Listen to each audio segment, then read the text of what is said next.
Indonesia Raya. Bapak Ibu dimohon berdiri.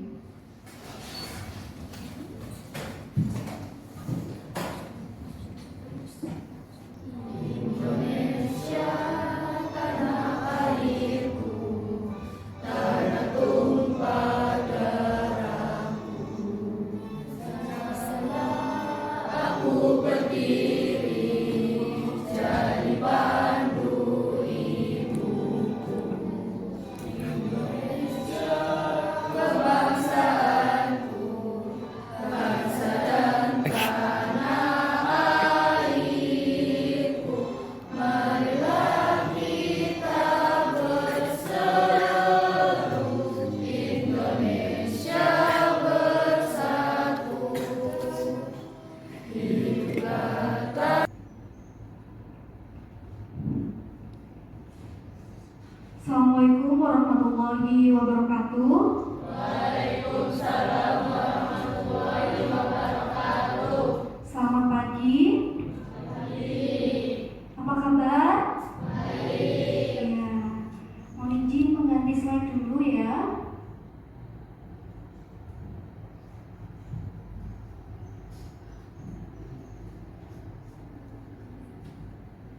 Ya. Kepada yang terhormat Bapak Kepala SMK Muhammadiyah Lebak Siu, Bapak Andi Rizwandi SHI FED, dan yang saya hormati Bapak Ibu guru serta staf tata usaha SMK Muhammadiyah Lebak Siu. Pada pagi ini tak lupa kita ucapkan puji syukur kehadirat Allah SWT sehingga pada pagi hari ini kita dapat berkumpul di acara diseminasi budaya positif modul 1.4 dengan saya pembawanya. Saya calon guru penggerak angkatan 11. Seperti yang Bapak Ibu tahu, nama saya Kristiana J. Pada kesempatan ini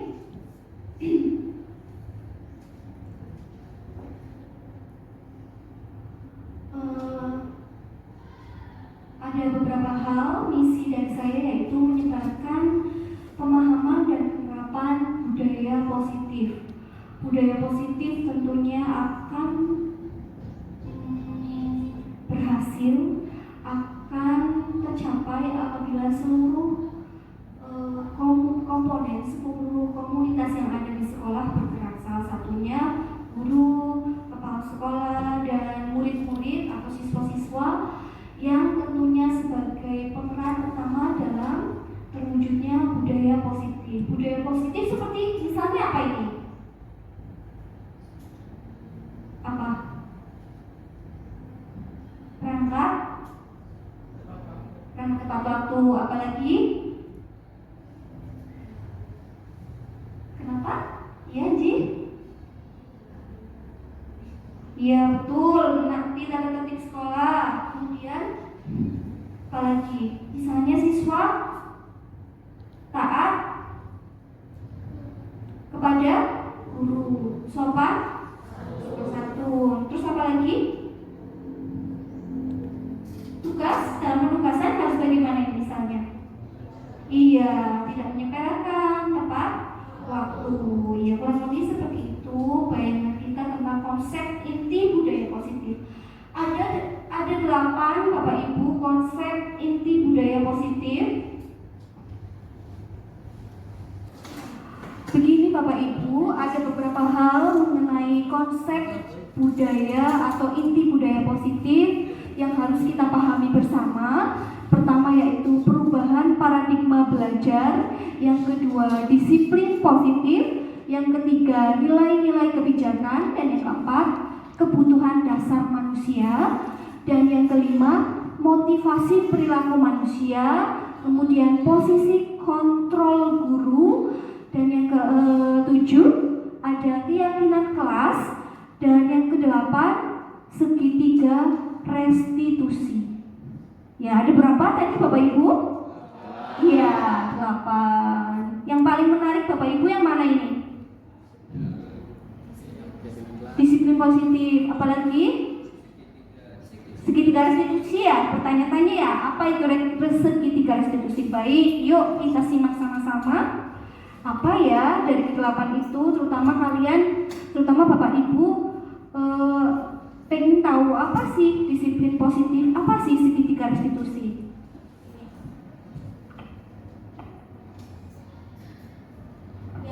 Yang pertama yaitu tentang perubahan paradigma belajar. Pembelajaran dengan paradigma baru merupakan pembelajaran yang dirancang berdasarkan prinsip pembelajaran yang berdiferensiasi, sehingga para peserta didik belajar sesuai dengan bakat, minat, keinginan berdasarkan tahap perkembangan sesuai teori psikologi modern dan mewujudkan profil pelajar Pancasila. Pernah mendengar ya, sering kita digaungkan profil pelajar Pancasila, atau bahkan siswa-siswa itu mengadakan yang namanya proyek P5. Dari SMP pun sudah pernah bukan ya proyek P5 itu sendiri. Jadi paradigma pembelajaran berdiferensiasi itu kita sebagai guru memfasilitasi, menyediakan pembelajaran yang tidak hanya melulu misalnya saya bahasa Inggris writing, menulis terus, tapi ada listening, ada memperlihat dari segi prosesnya, ada memperlihatkan video, ada memperdengarkan sing a song misalnya, memperdengarkan lagu bahasa Inggris. Kemudian itu dari segi prosesnya, nanti ada dari segi produknya, anak-anak menghasilkan produk apa. Jadi sebagai guru kita itu menyediakan, memfasilitasi pembelajaran untuk siswa itu yang menarik, berdiferensiasi dari segi konten, proses, dan produknya. Kontennya ketika pembelajaran, teks pun yang disediakan bisa bermacam-macam karena saya guru bahasa. Misalnya dari analis, atau dari farmasi, atau dari OTKP, mau mempelajari tentang ilmu perkantoran, tentunya segi kontennya pun isinya bermacam-macam. Karena saya dari bahasa, teks pun disesuaikan dengan kemampuan anak. Ada anak yang suka deskripsi, cerita legendaris, cerita rakyat dengan vocabulary atau kosakata sederhana, disesuaikan dengan tingkat pemahaman anak-anak. Terus ada juga kan anak-anak ada yang suka melihat audio, ada yang mendengarkan ya, ada yang cenderung suka mendengarkan, ada yang cenderung suka menonton, ada yang harus menulis dulu baru bisa paham. Gitu? Oke. Masing ya. Setelah paradigma pembelajaran tadi tentang pengertian pembelajaran berdiferensiasi atau diferensiasi dalam bahasa Inggris itu sendiri kan artinya different. Ada yang tahu different?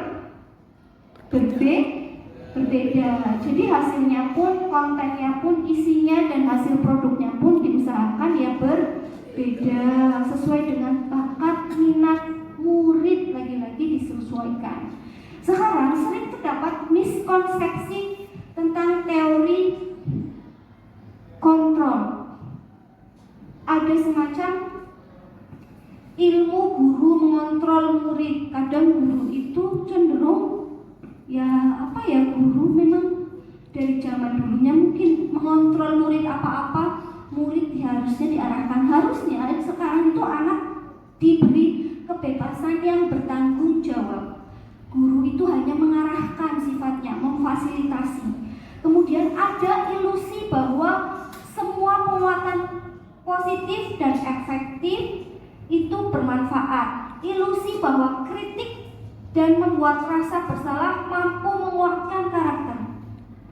Coba, kalau dikritik terus, seneng apa sebel? Kita sendiri sebel ya.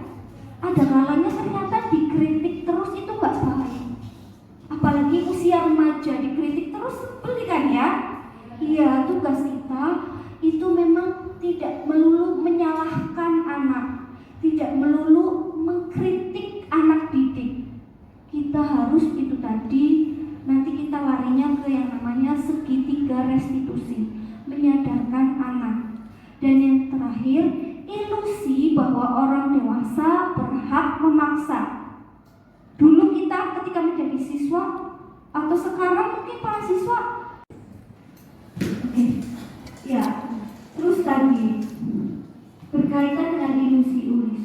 Ada ilusi bahwa orang dewasa berhak memaksa, yang artinya kadang itu guru itu kayak merasanya yang paling saya lebih dewasa, saya lebih mengerti, padahal kan anak dipaksa juga nggak suka ya, iya sebel ya jadinya ya, malah mereka akan jadi pergi atau jadi pribadi yang agak kurang bertanggung jawab, takut khawatir salah. Berikut adalah penjelasan perubahan paradigma stimulus. Stimulus itu rangsangan pendekatan teori kontrol. Monggo disimak, ada 2 bagian di situ Bapak Ibu, yaitu stimulus respon dan stimulus kontrol. Ya, stimulus kontrol, stimulus respon. Stimulus respon, realitas, kebutuhan kita sama, padahal menurut teori kontrol, realitasnya kebutuhan kita itu berbeda-beda. Semua orang melihat hal yang sama, itu menurut stimulus respon. Di teori kontrolnya, setiap orang memiliki gambaran yang berbeda-beda. Yang ketiga, kita mencoba mengubah orang agar berpandangan sama dengan kita. Kemudian teori kontrolnya, kita berusaha memahami pandangan orang lain tentang dunia. Dan yang selanjutnya, perilaku buruk dilihat sebagai suatu kesalahan. Padahal semua perilaku itu ada tujuannya.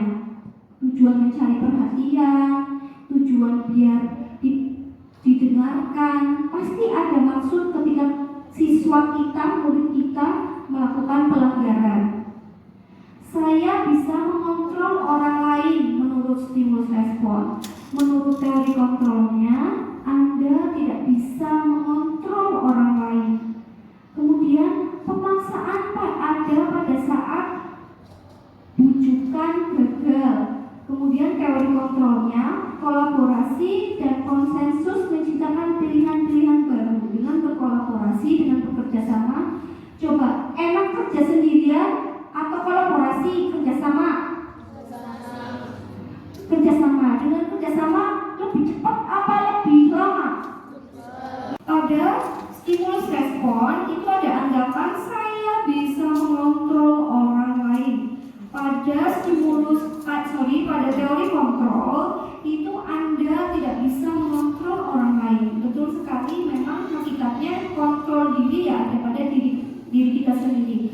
Kemudian pemaksaan pada saat bujukan akan gagal menurut stimulus respon. Kemudian teori kontrol, kolaborasi dan konsensus menciptakan pilihan-pilihan baru. Kalau kita berpilihan, lebih baik berkolaborasi, bekerja sama atau bekerja sendiri? Berkolaborasi. Akan lebih cepat mana pemecahan persoalannya, berkolaborasi atau sendiri? Berkolaborasi. Iya, kolaborasi atau berkelompok itu tadi. Kemudian menurut stimulus respon, model berpikir menang kalah, atau sedangkan menurut teori kontrol, model berpikir menang. Oke, Bapak Ibu. Nah, sekarang disiplin positif. Tadi yang bertanya-tanya, disiplin berasal dari kata disiplina yang Oke, baik Bapak Ibu, setelah tadi mengidentifikasi atau menstabilkan identitas, kita selanjutnya proses yang kedua, memvalidasi tindakan yang salah. Berdasarkan prinsip bahwa setiap perilaku itu memiliki tujuan untuk memenuhi kebutuhan tertentu. Misalnya, kamu pasti ada maksud mengapa kamu melakukan hal itu. Kamu patut bangga, bangga terhadap apa yang kamu yakini dan kamu bisa mempertahankan apa yang kamu lakukan. Disiplin positif. Selanjutnya pembahasan kita antaranya disiplin positif. Disiplin positif berasal dari kata disiplina Bapak Ibu, yang artinya belajar disiplin, mengacu pada disiplin diri yang memiliki tanggung jawab terhadap apa yang dilakukan berdasarkan nilai-nilai yang kita yakini bersama. Kemudian disiplin positif merupakan salah satu cara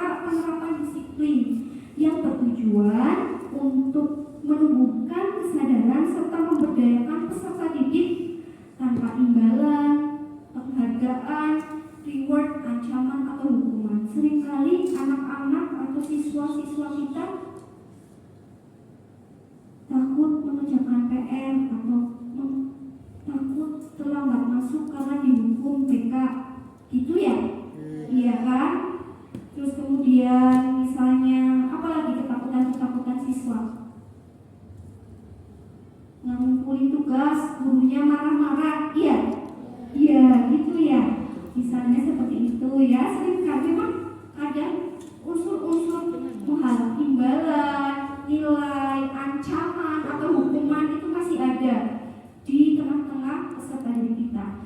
Sebagai pendidik, tujuan kita menciptakan peserta didik yang memiliki disiplin diri sehingga mereka berperilaku positif, mengacu pada nilai-nilai kebajikan universal yang memiliki motivasi intrinsik. Jadi motivasinya bukan dari luar lagi, tapi lebih ke motivasi dari dalam, supaya siswa itu sadar nilai ya buat kalian sendiri, buat murid sendiri, ilmu ya buat murid sendiri, kedisiplinan di sekolah setidaknya nanti diterapkan di dunia kerja, di masyarakat, ya kan? Iya, betul sekali. Intinya motivasi intrinsik itu adalah perubahan perilaku untuk menuju ke arah yang lebih baik. Itu disiplin positif. Kemudian apa sih nilai-nilai kebajikan?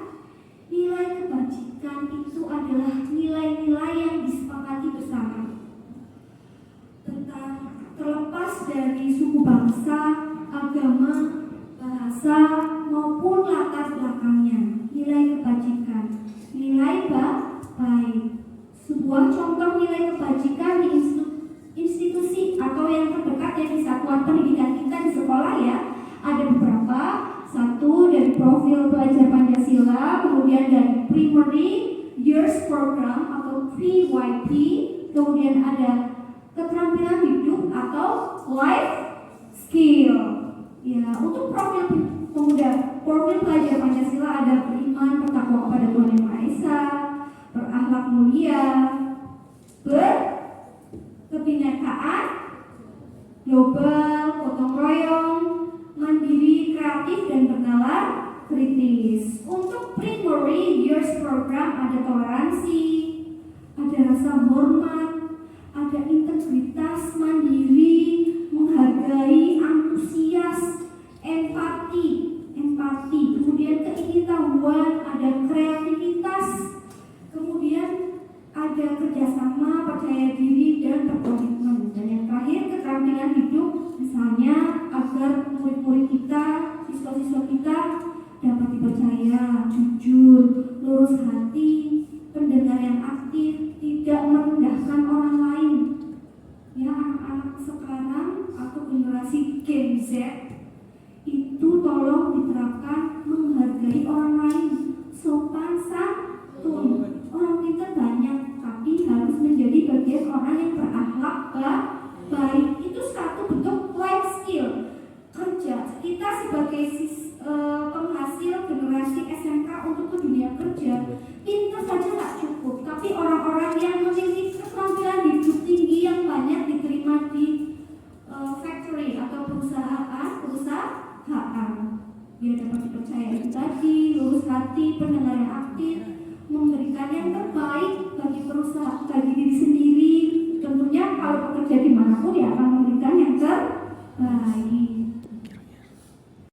Bapak Ibu, untuk yang selanjutnya yaitu mengenai kebutuhan dasar manusia. Pada hakikatnya kita berbuat apapun, siswa kita, murid kita, diri kita sendiri berbuat apapun itu ada motifnya, yaitu pemenuhan kebutuhan dasar manusia. Kebutuhan dasar manusia itu segala sesuatu yang kita lakukan untuk mendapat apa yang kita inginkan. Seluruh tindakan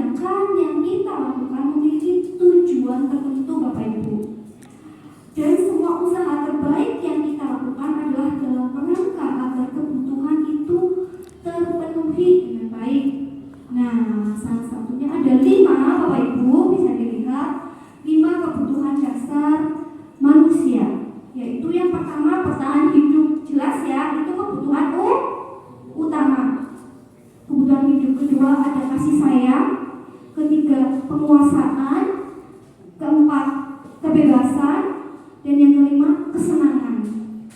Murid juga kan manusia, pasti ingin dipenuhi 5 kebutuhan dasar manusianya. Bertahan hidup seperti makan, sandang, pangan, rumah, kesehatan, itu jelas kebutuhan utama. Yang kedua kasih sayang, dipahami, berbagi, kemudian merasa terima kasih, dipedulikan, kerjasama, menjadi bagian dalam kelompok. Kayak siswa kita dikucilkan aja di kelas, jadi pengen pindah ya. Iya kan, kadang ada seperti itu, nggak diajak jajan aja, itu artinya diabaikan ya. Sedangkan kita kan pengennya dipedulikan, bener? Iya, diabaikan saja, bikin seseorang tidak apa? Tidak nyaman, betul sekali Bu. Bikin kita tidak nyaman. Setelah itu, setelah kepentingan bertahan hidup, ada yang kedua yaitu kasih sayang. Ya tadi kasih sayang sudah ya. Tentang kasih sayang, rasa terima kasih, kepedulian dan lain-lain. Yang ketiga penguasaan. Penguasaan itu tentang harga diri. Kalian, misalnya siswa kita harga dirinya terlukai, melalui WA story aja bisa bikin masalah ya. Iya, itu penguasaan, diantaranya harga diri, kemudian keinginan untuk dianggap, memimpin, berprestasi. Nah, tujuan kita adalah mengantar murid-murid kita berprestasi. Berprestasi juga untuk pemenuhan kebutuhan penguasaan. Saya pengen ranking 1. Awalnya motivasi kita itu, misalnya SMK kita kan kalau dapat juara 1 dapat voucher tuh 300.000, juara 2 200.000, juara 3 150. Itu motivasi ekstrinsik dari luar. Tapi motivasi intrinsiknya itu sebenarnya pemenuhan kebutuhan manusia berupa penguasaan itu tadi. Dan yang keempat ada kebebasan, mandiri, memiliki pilihan, mencoba hal baru, mampu mengendalikan arah dirinya.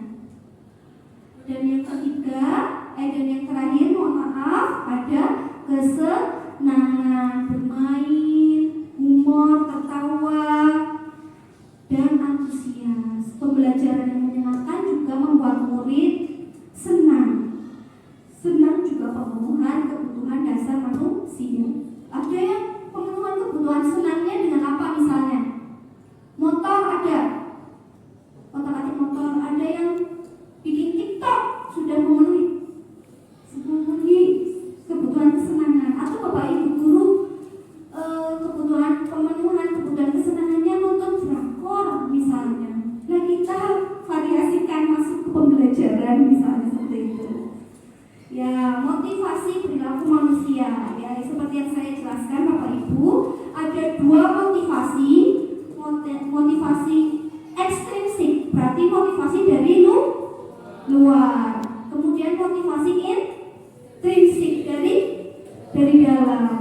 Motivasi ekstrinsik itu biasanya untuk menghindari ketidaknyamanan. Misalnya, saya berangkat pagi deh biar nggak dihukum, biar nggak dipermalukan di depan teman-teman, biar nggak disuruh nyapu. Tapi sekolah kita kan nggak disuruh nyapu kayak gitu kan?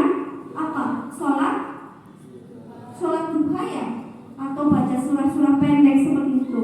Kemudian ada juga yang motivasi ekstrinsiknya untuk mendapatkan imbalan atau penghargaan. Masih banyak yang seperti itu, siswa-siswa kita atau guru, bahkan guru-guru juga seperti itu. Kemudian motivasi intrinsik yang berasal dari dalam, untuk menjadi orang yang mereka inginkan. Dan nah ini yang motivasi yang paling penting.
biar lebih jelas saya kupas lagi ya Bapak Ibu tentang hukuman dan konsekuensi. Ya, biar tidak bertanya-tanya apa ya hukuman, apa ya konsekuensi. Hukuman adalah tidak terencana, muncul dengan tiba-tiba sesuai dengan situasi, kemudian bersifat satu arah memaksa. Biasanya guru BK ya guru BK, siswa tidak dilibatkan.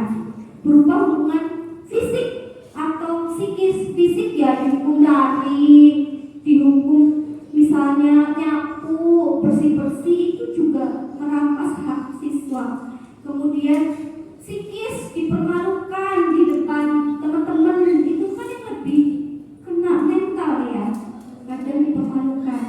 Laki-laki diolok-olok rambutnya kayak jamur, itu aja bisa bikin psikisnya kepikiran terus jadi nggak mau berangkat. Ada siswa yang seperti itu. Kemudian konsekuensi itu terencana, tersurat, disepakati sebagai sebuah aturan. Kemudian murid tetap merasa tidak nyaman. Dan yang ketiga, sikap guru harus selalu memonitor. Apa itu memonitor?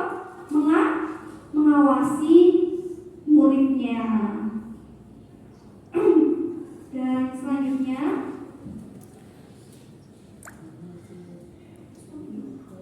posisi kontrol guru. Ada 5 Bapak Ibu. 1. Penghukum, pembuat rasa bersalah, teman, pemantau, dan yang kelima, maaf itu bersampingan, tapi itu poin selanjutnya adalah pemantau, ada manajer. Ya, sebelum itu biar semangat, kita ice breaking dulu ya, joget sama-sama ya. Ya, mohon Bapak Ibu berdiri dulu. Yuk, berdiri sama-sama yuk.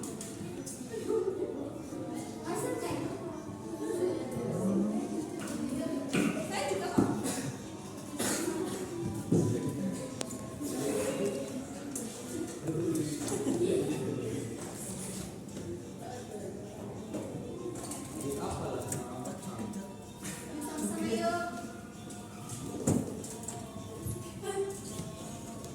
Pindah orang ke?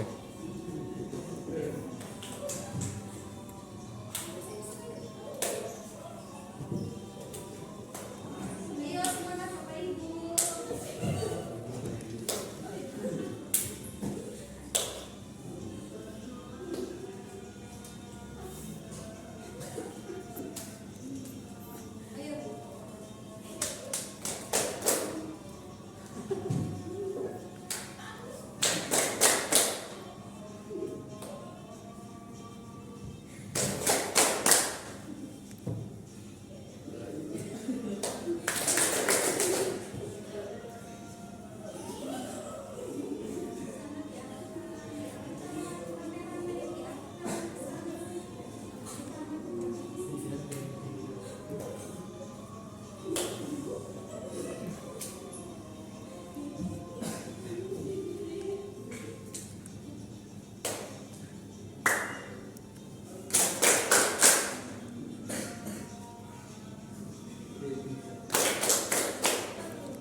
Terima kasih Bapak Ibu ya.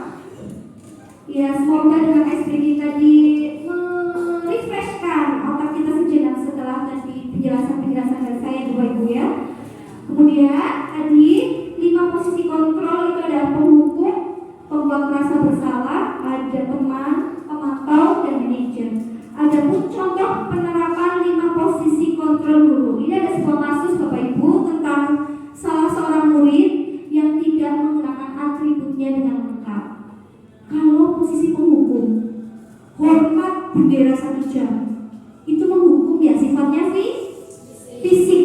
Baik atau kurang baik? Kurang baik, melelahkan.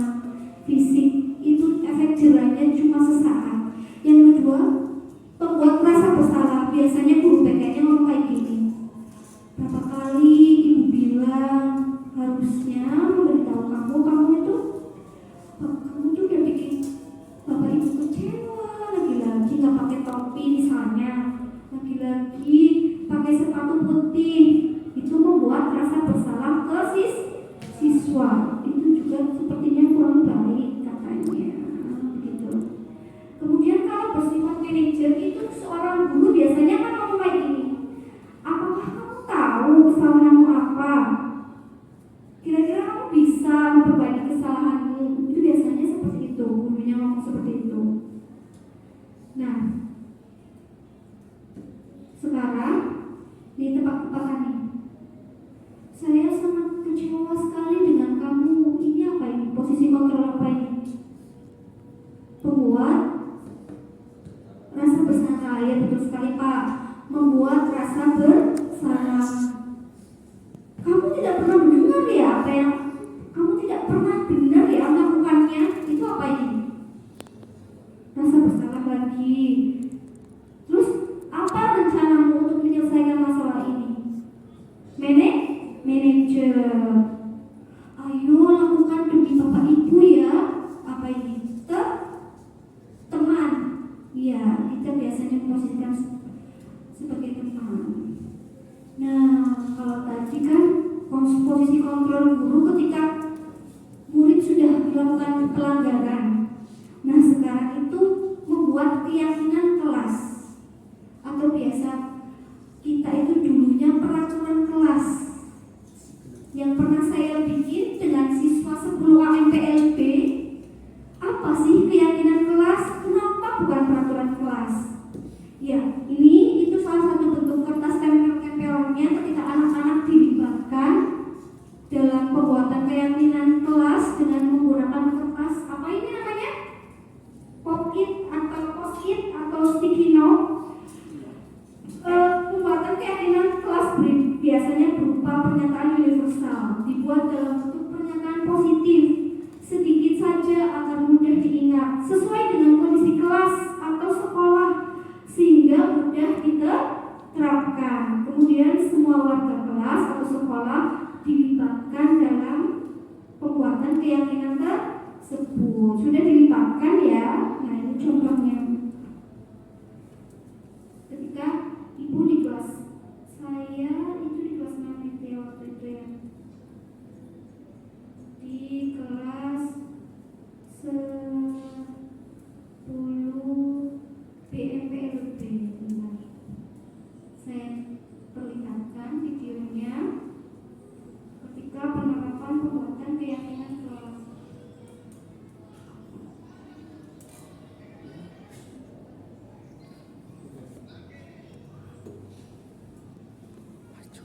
Ini videonya ketika saya membuat keyakinan kelas.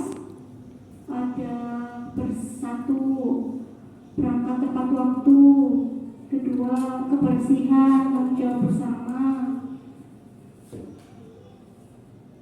kemudian sungguh-sungguh dalam pembelajaran, baik dalam pelajaran maupun penugasan, bertanggung jawab.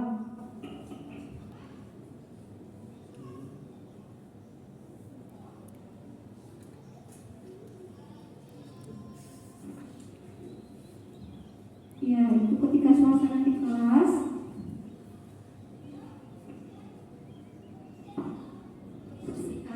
Salah satu yang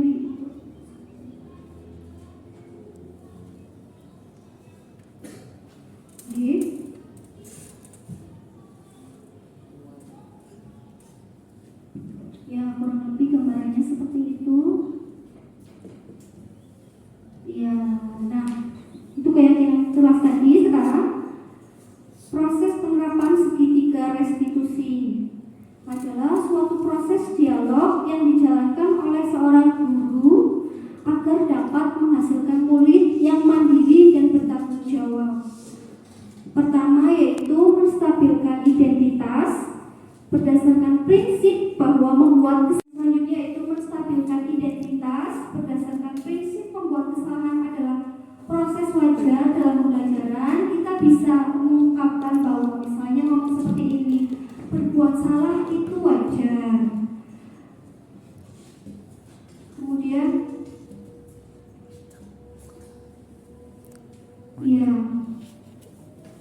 tidak ada manusia yang sempurna, berbuat salah itu wajar. Ibu bapak pernah juga melakukan kesalahan yang sama. Kamu berhak merasa begitu, merasa kecewa dan lain. Ibu bapak bukan mencari siapa yang salah, siapa yang benar, tapi mencari solusinya. Itu menstabilkan identitas. Kemudian selanjutnya yaitu ada setelah menstabilkan identitas adalah validasi. Tahapan yang kedua dari segitiga restitusi adalah memvalidasi tindakan yang salah. Berdasarkan prinsip setiap perilaku itu berupaya untuk memenuhi kebutuhan. Ini ada sebuah video dokumentasi ketika saya sedang menerapkan penanganan melalui segitiga restitusi. Ada seorang siswa bernama Aina. Aina ini marah-marah sama temannya si Fatih karena Fatih itu hobinya nyontek pekerjaannya. Nggak cuma pekerjaan rumah, tapi pekerjaan di sekolah juga dia nyontek terus. Aina lepas kontrol, marah, terus sampai ngegebrak meja. Di sini saya melakukan dialog dengan Aina. Kenapa kok Aina seperti itu? Kenapa marah? Saya nggak terima, Bu. Saya udah berusaha, saya udah mikir-mikir, tapi lagi-lagi nyontek. Tentu kita harus memvalidasi ya. Memang wajar sih Aina, kamu marah ya. Orang usaha kamu udah ngerjain kok, lagi-lagi dicontek. Iya Bu, masa saya mau diem aja? Aina jawabnya kayak gitu. Kemudian oh ya udah, terus kira-kira gimana kamu mau memperbaiki? Oh Bu, nanti saya mau minta maaf. Saya mau berusaha agar tidak emosi lagi. Itu begitu, seperti itu ya. Kurang lebihnya seperti itu untuk kasus yang pertama. Ya.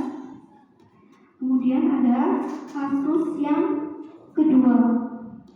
Kalau ini kasusnya dari masih anak perempuan juga.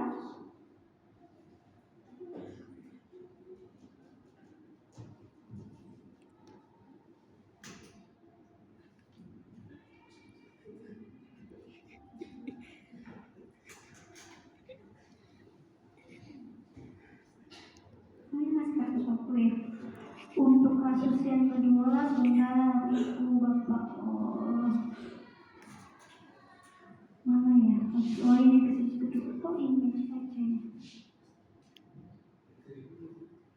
Ya ada dua kasus intinya Bapak Ibu. Yang kedua itu kasus anak terlambat terus. Kecenderungannya anak sekarang terlambat terus karena apa? Bangunnya kesiangan, scrolling TikTok, nge-game. Nah ini juga yang terjadi dengan siswa ini. Dia itu kesiangan terus bangunnya. Saya gali, katanya suka banget lihat TikTok atau live Shopee sampai malam, sampai ketiduran sendiri seperti itu ya. Kemudian saya lakukan proses segitiga restitusi itu tadi Bapak Ibu. Saya tanya kenapa, ya saya suka banget nonton Instagram, TikTok, live Shopee juga sampai ketiduran. Kamu pasang alarm enggak? Ya kadang nggak pasang alarm karena HP-nya sampai mati, nggak dinyalakan lagi. Akhirnya saya tanya, kamu solusinya apa? Keyakinan kelasnya apa? Solusinya dia mau berusaha tidur lebih cepat lah, paling nggak jam 11 lah, biasanya jam 12, jam 1. Ada yang sampai jam 1 anak-anak. Ada ya, itu kan mengganggu kualitas tidurnya, kuantitas tidurnya tentu saja. Ya. Jadi saya tanya komitmennya apa untuk memperbaiki, bagaimana solusinya? Ya katanya mau minta tolong ibunya untuk dibangunkan, mau berusaha lebih cepat, HP-nya disimpan jauh-jauh, katanya bagus ya, itu mau kalau udah start jam 10 maksimal jam 11 sudah HP dijauhkan. Saya nanti sebagai wali kelas berkoordinasi dengan orang tuanya. Bu, Pak, tolong ini si Alfi diawasi biar dia bangunnya lebih pagi, alarmnya nggak berfungsi kayak gitu kan, misalnya seperti itu. Demikian Bapak Ibu penggambaran tentang segitiga restitusi, semoga kedepannya bermanfaat.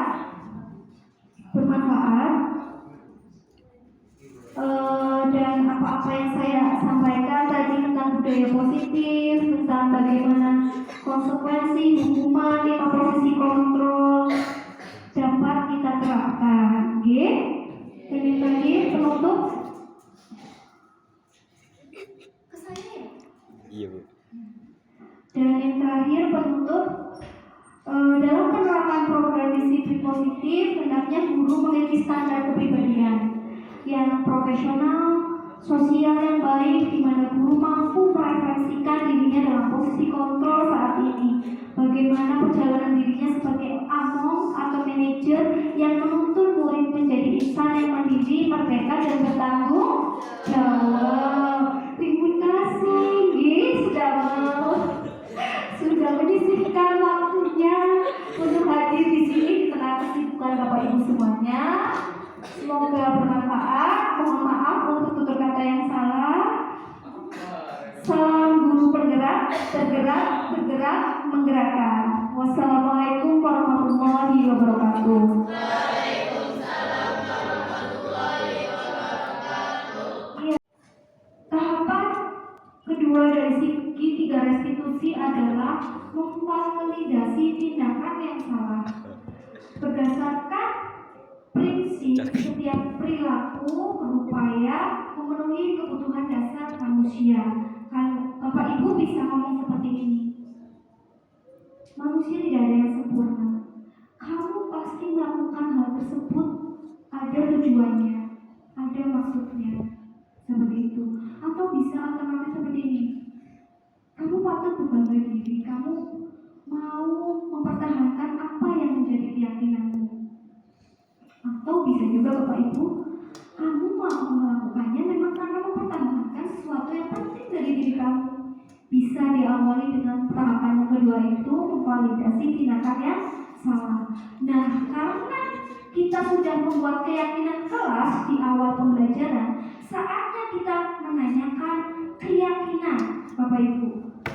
Menanyakan berdasarkan prinsip teori kontrol yang pada dasarnya kita termotivasi secara intrinsik. Apa coba? Kita bisa menanyakan seperti ini sebagai guru. Apa keyakinan kelas kita? Coba menurut kamu, Cynthia, nilai-nilai apa yang sudah kamu langgar? Ini contoh kalau saya lagi ngomong sama Cynthia. Seperti apa gambaran sebuah kelas yang ideal bagi kita? Terus kira-kira solusinya apa? Kamu bisa berbuat apa untuk memperbaiki kesalahan ini? Itu tentang menanyakan keyakinan. Bapak Ibu, berikut adalah contoh penerapan segitiga restitusi. Ini beberapa waktu yang lalu saya sudah melakukan penerapan segitiga restitusi kepada anak-anak. Monggo dipirsani. Saya perlihatkan dulu tentang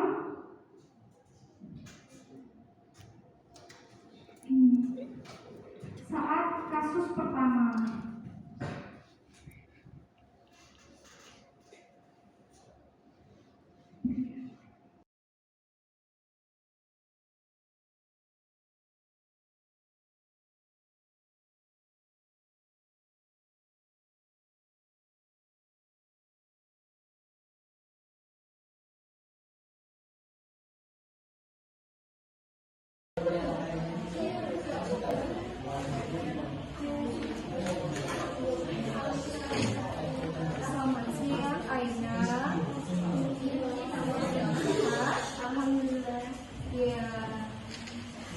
kemarin Ibu mendapatkan laporan dari ketua kelas kalau katanya kamu habis bertengkar sama Fatih. Soalnya kesel Bu, sebel sama Fatih. Loh, kenapa kesal sama Fatih? Dia terus-menerus mencontek hasil pekerjaan saya. Bukan hanya PR, tetapi sekolah juga selalu dicontek. Oh, begitu. Wajarlah kalau kamu marah dan kesal. Jika Ibu ada di posisi kamu, pasti akan berbuat hal yang sama. Ya Bu, benar. Lalu, apa sih yang kamu lakukan terhadap si Fatih itu? Saya marah-marah memendang Fatih, saya memaki-maki Fatih dan tanpa sadar saya menggebrak mejanya Bu. Oh, begitu. Ibu tahu pasti kamu melakukan hal itu ada alasannya. Iyalah Bu, masa saya harus diam saja? Saya sudah susah payah mengerjakan tugas-tugas tersebut. Tapi Fatih seenaknya mencontek tidak mau berusaha sendiri. Iya, begitu. Oke. Wajar sih kamu merasa marah, kesal, pasti tidak rela karena tugas-tugas kamu dicontek begitu saja oleh Fatih. Ibu sangat menghargai tindakan kamu yang tidak berbuat lebih buruk kepada Fatih, misalnya memukul ataupun memaki-maki secara berlebihan. Iya Bu. Sekarang coba kita pikirkan tindakan kamu marah sampai menggebrak meja, apakah sesuai dengan keyakinan kelas yang kita sepakati? Menurut kamu keyakinan kelas apa sih yang sudah dilanggar? Saling menghormati.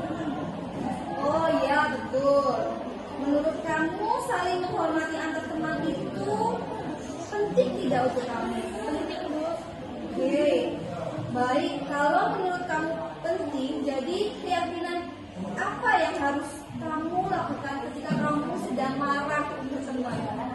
Harus menahan diri dan lebih sabar. Baik, jadi kamu bersedia memperbaiki masalah ini, Aina? Bersedia Bu. Oke. Terus apa sih yang akan kamu lakukan untuk memperbaiki masalah ini, Aina? Saya harus lebih bersabar dan menahan amarah saya. Kalau ada teman yang mencontek, saya akan melaporkan kepada guru mata pelajaran atau wali kelas. Ya, tepat sekali tindakanmu, Aina. Tetap semangat ya. Sekarang silakan kembali ke kelas. Terima kasih Bu. Ya, sama-sama, Aina.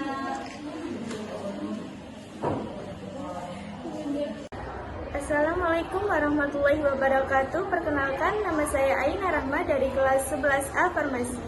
Saya senang sekali diajak diskusi dengan Bu Istiana untuk mengendalikan diri dari amarah.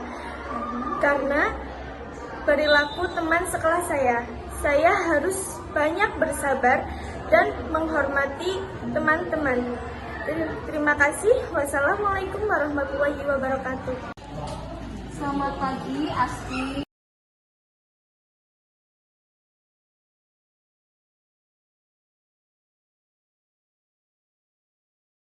Assalamualaikum warahmatullahi wabarakatuh. Selamat pagi, Asti.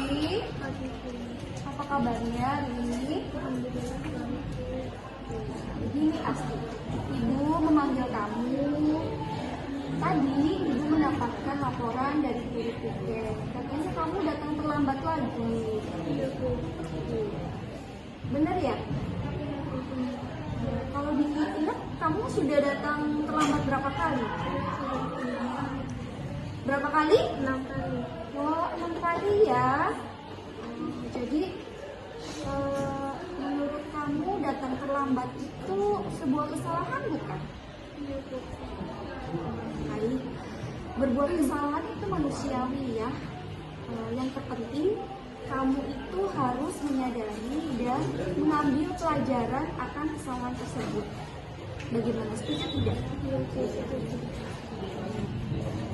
Sekarang Asti, tugas kita untuk mencari solusinya bersama-sama. Menurut kamu, kamu berbuat seperti ini pasti ada alasannya. Mengapa kamu terlambat? Pasti ada penyebabnya. Jadi ibu ingin tahu apa penyebabnya, Asti. Saya sering begadang Bu sama dengan HP seperti sama Instagram. Akhirnya saya langsung keluar ikut bersama. Jadi kamu begadang ya, tidurnya malam ya? Karena apa tadi? Karena perhatikan sama Oh, scroll sosial media begitu ya, Asti ya. Jadi Kamu sudah tahu kan keyakinan kelas yang sudah kita sepakati? Tahu. Ingat ya? Iya, jadi kalau menurut kamu datang terlambat itu sebuah kesalahan tidak? Iya. Menurut kamu kalau datang terlambat itu melanggar keyakinan kelas kita yang bagian apa itu? Soal kedisiplinan. Iya, soal kedisiplinan ya. Menurut Asti, disiplin itu penting tidak ya? Untuk minggu karena membuat saya datang tepat waktu dan bisa menghargai waktu. Iya, betul sekali. Untuk kamu seorang murid, disiplin itu sangat penting, utamanya untuk menghargai segala aturan di sekolah, untuk membuat kamu lebih siap dalam pembelajaran, tugas-tugas di sekolah juga selesai tepat waktu, dan juga peduli, melatih rasa kepedulian kamu terhadap lingkungan. Iya Bu, saya menyesal sudah sering terlambat dan saya mohon maaf atas hal itu.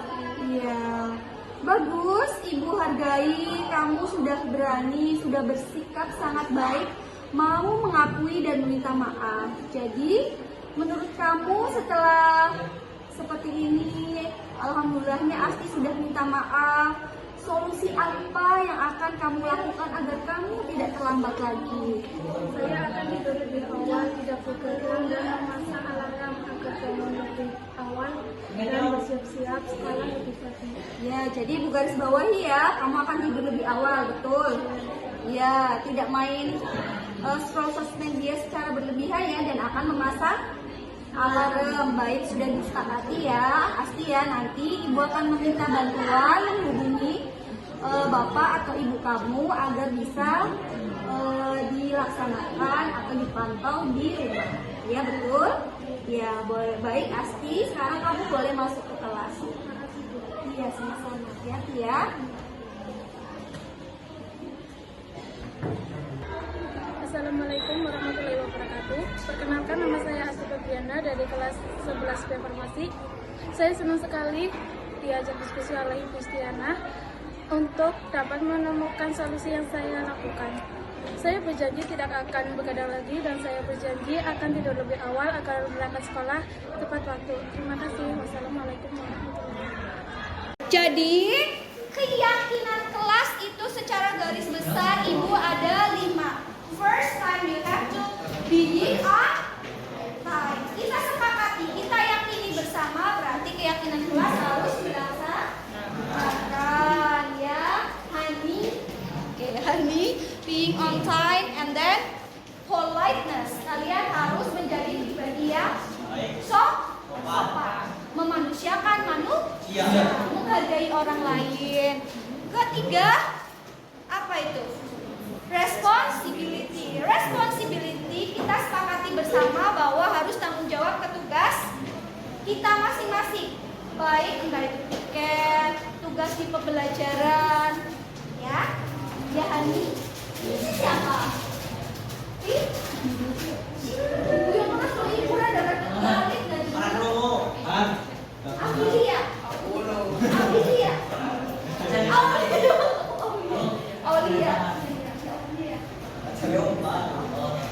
Aulia dan yang lain semuanya. Setelah responsibility ada apa itu keempat? Apa? Apa? Yang keras. Apa? Ada apa ini? Clean, tentang kebersihan. Ya, kebersihan adalah sebagian dari iman. Tadi kebersihan di kelas dan kebersihan di luar kelas, di sekolah secara umum. Tolong program Lisa, lihat sampah, ambil and throw away. Jangan lihat